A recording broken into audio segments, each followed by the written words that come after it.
Assalamualaikum warahmatullahi wabarakatuh. Sampurasun.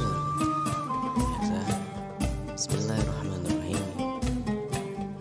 Alhamdulillah rabbil alamin wa bihi nasta'in ala umuri dunya waddin wa alihi washabbihi ajmain. Puji syukur kehadirat Allah Subhanahu wa taala yang telah melimpahkan banyak nikmat untuk kita semua. Rahmat serta salam mari sama-sama kita aturkan kepada junjungan baginda Nabi besar Muhammad Rasulullah Sallallahu Alaihi Wasallam beserta keluarga dan para sahabatnya.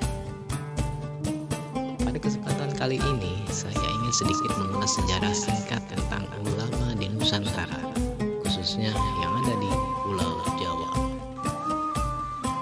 Untuk yang pertama kita tengok sebentar sejarah singkat perjalanan seorang syekh yang makamnya ada di Kabupaten Karawang.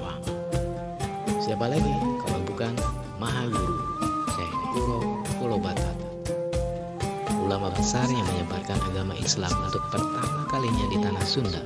Nama asli dari Syekh Kuro Pulobata adalah Syekh Hasanuddin atau Syekh Qurratul Ain atau Syekh Sahadatillah. Makam Syekh Kuro terletak di Pulau Bata, Desa Pulau Kelapa, Kecamatan Lemah Abang Wadas, Kabupaten Karawang, Jawa Barat. Dalam sejarah diceritakan pada awal mulanya penyebaran Islam di Karawang. Pertama ketika Syekh Kuro mendirikan pondok pesantren yang bernama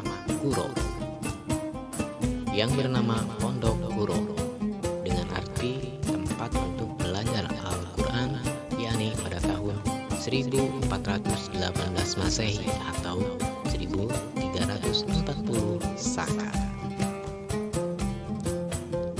Di pondok pesantren inilah pertama kali dibangun sebuah masjid di Karawang yang sampai sekarang menjadi Masjid Agung Syekh Kuro Karawang.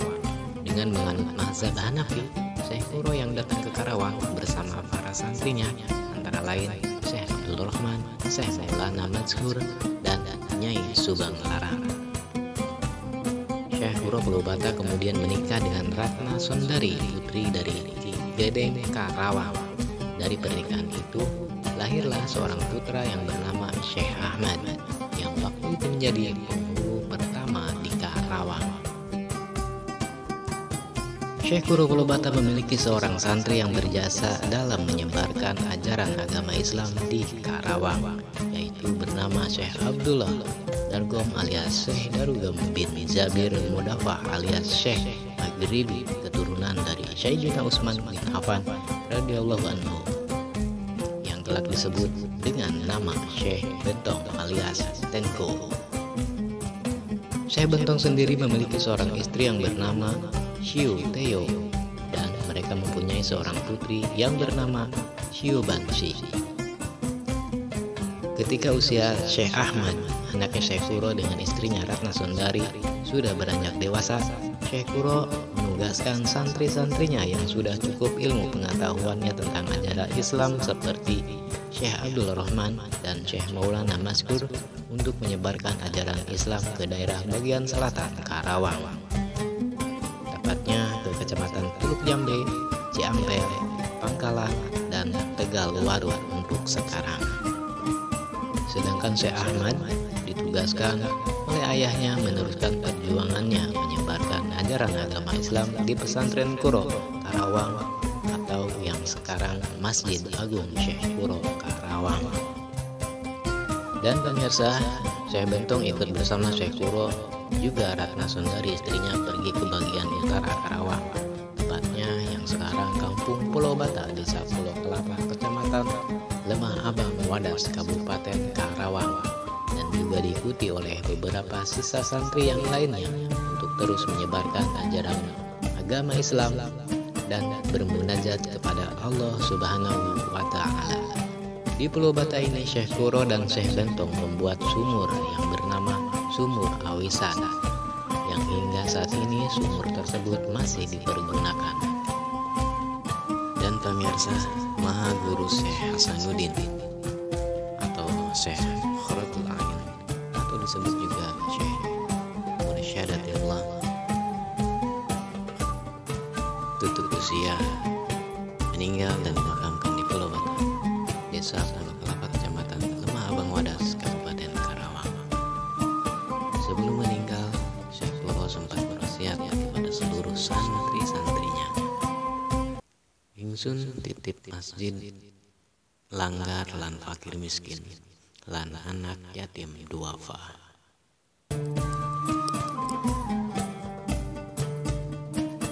Dan sepeninggalan Syekh Kuro, perjuangan penyebaran Islam di Pulau Bata tidak terhenti sampai di situ.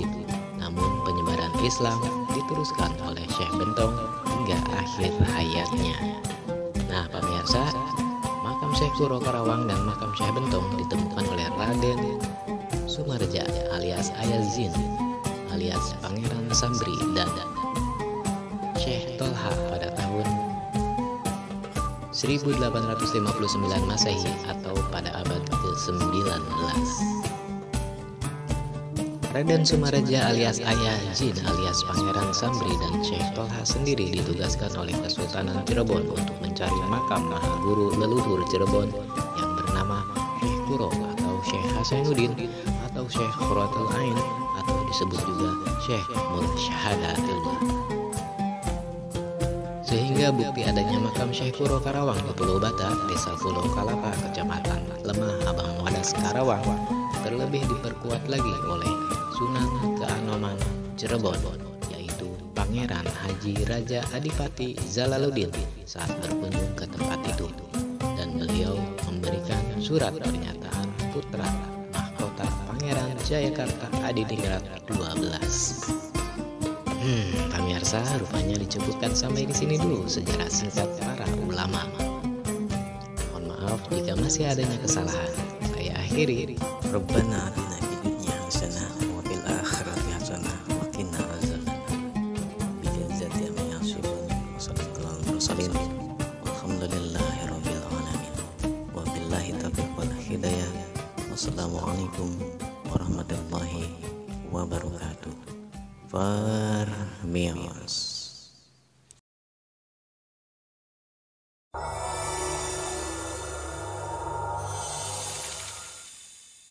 Jangan lupa subscribe ya teman-teman.